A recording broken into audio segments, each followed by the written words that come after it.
Elections are almost here and all the political parties are doing everything they can to tarnish the image of their opponents.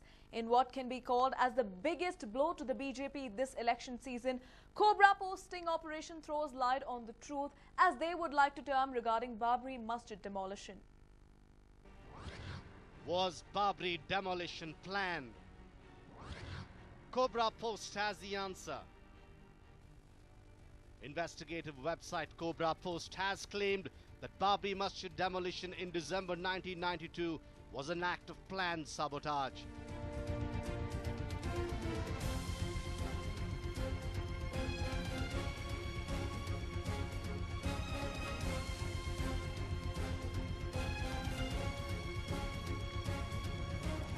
In an elaborate sting operation codenamed Operation Janmabhoomi, Cobra Post unearths the conspiracy and exposes the conspirators behind the demolition of Babri Masjid on December 6, 1992, showing them confessing as to how they laid out an elaborate plan and executed it with precision of a military operation.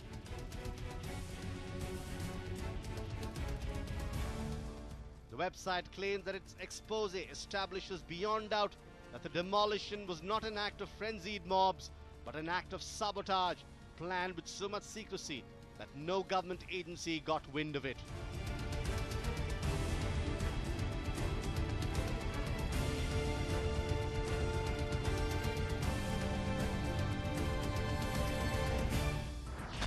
Uma Bharti, Vinay Katiyar, Kalyan Singh, Sadhvi Ritambara, Jai Bhagwan Goel are among those who were interviewed and shown confessing to the elaborate plan.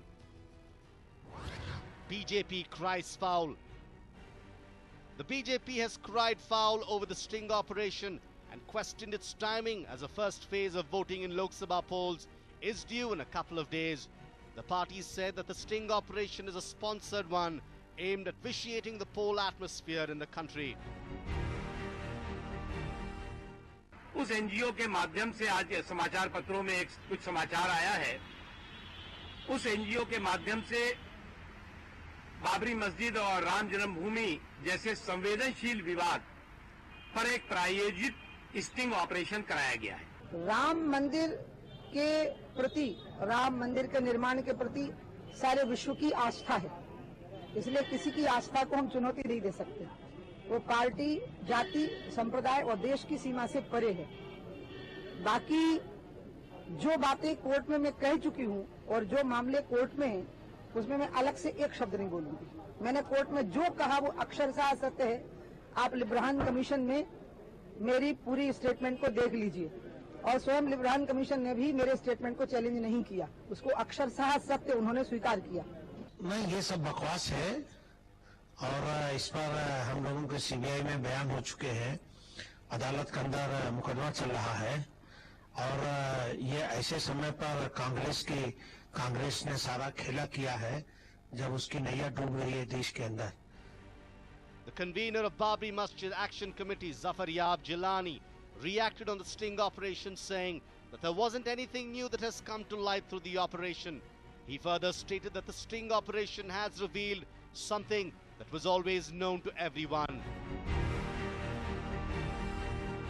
लेकिन हम तो सिर्फ ये समझ रहे हैं कि जो बात हम लोग पहले से कह रहे थे, हमेशा कहते आ रहे हैं 92 के बाद से, उसकी मजीद ये एक सपोर्ट हुई और ये एक उसने चूंकि एडमिशन उन लोगों को रिकॉर्ड किया है, तो ये उन लोगों का तरफ से इस बात का एडमिशन है कि जो बात पहले से कही जा रही थी, नई कोई बात इसमें मुझे नजर नहीं आती है।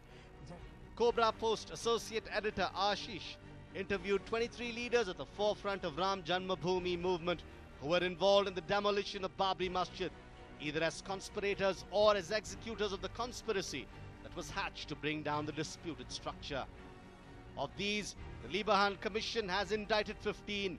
The CBI has made 19 accused in its charge sheet, while leaving out B.L. Sharma, Mahant Avaidyanath, Ritya Gopal Das and Ram Vilas Vedanti.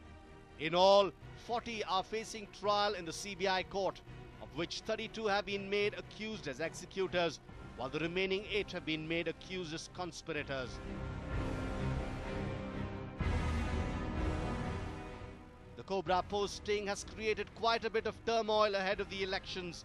While BJP and VHP leaders have quashed it as a conspiracy to tarnish their image, there are others too who have held on to their opinion that the sting hasn't revealed anything new and has brought forth confessions that everyone was always aware of.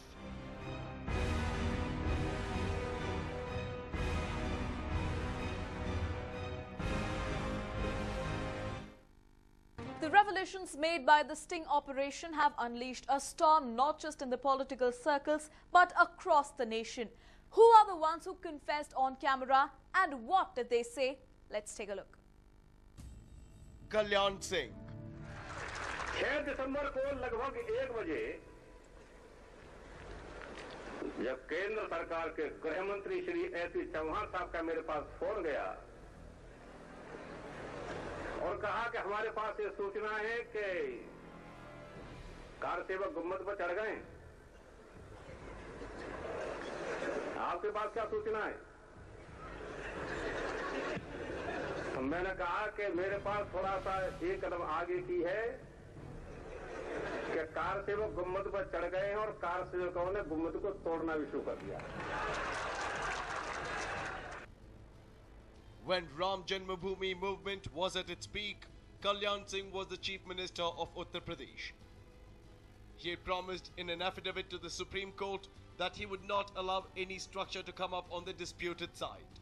After Babri Masjid was demolished and the idol of Ram was installed, Kalyan Singh resigned from the post of the Chief Minister. किसी court में case चल रहा है तो मेरे खिलाफ चलाओ। किसी कमीशन ऑफ इंक्वायरी के अंदर कोई इंक्वायरी होनी है तो मेरे खिलाफ कराओ। और इसके लिए अगर कहीं कोई दंड ही देना हो तो किसी को न देकर मुझे दो। अधिकारियों ने तो आदेशों का पालन किया है। इस आंदोलन में से आडवाणी जी को, कल्याण सिंह जी को, साक्षी महाराज को, उमा भारती को निकाल के 0 रन दे दिया। According to Sakshi Ji Maharaj, RSS had instructed Kalyan Singh to tender his resignation at a pre-decided date.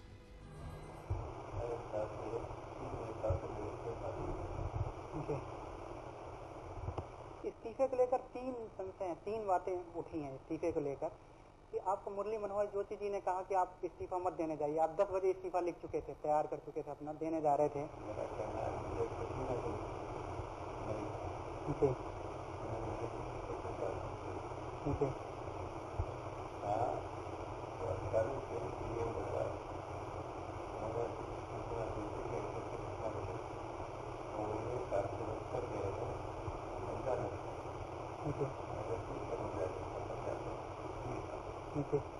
आपने उस समय कोई डिसीजन लिया रोकने के लिए या?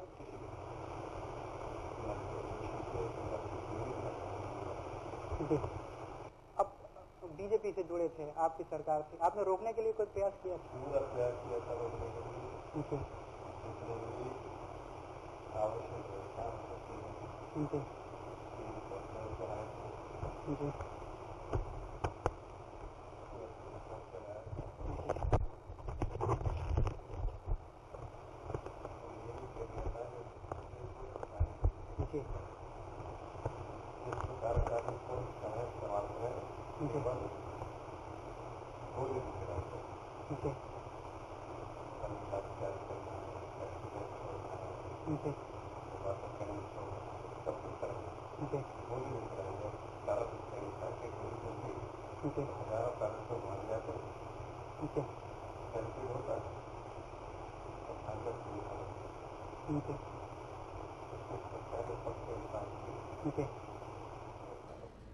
Kalyan Singh categorically claimed that he did not speak to anyone when the masjid was being demolished. He even claimed that he didn't speak to any leader from Ayodhya.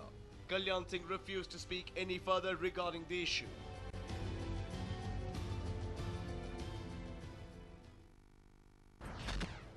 Sadhvi Ritambara. Sadhvi Ritambara is known for her conformist beliefs and strong words. She is an accused in the CBI charge sheet.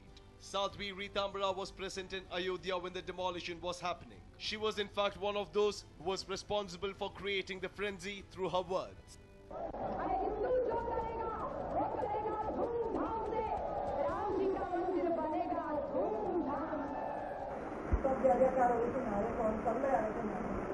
आपने कौन सा बोला था? ठीक। और भी कुछ बस इसी तरह के नारे लग रहे थे। जय श्री राम। हम लोग तो हमको सुंदरकांड का पाठ करने लग गए थे, कोई राम चरितमानस की चौपाइयाँ गाने लगे। ये दीदी आपने कहा था या उमा दीदी ने कहा था? बाबर बोलो जय श्री राम, ये किसका था? सभी लोग कैसे बोल रहे थे? कौन कौन था ये? अब मंच पे तो बहुत लोग हैं, तो संगठन के लोग ज्यादा बता सकते हैं। चंपत राय नहीं। राजेंद्र जी, चंपत राय जी तो नीचे थे। चंपत राय जी तो क्या लास्ट तक रहे? आडवाणी जी थे, महाभारती जी, आचार्य धर्मेंद्र थे, हम भी थे, जो हमारे गुरुदेव थे, महत्वपूर्ण लोग का मंच थी। Sadhvi Rithambara discloses the names of all the important people present on the stage. She says that there were many present on the stage, but refused to disclose as to who was the main person encouraging the sloganeering.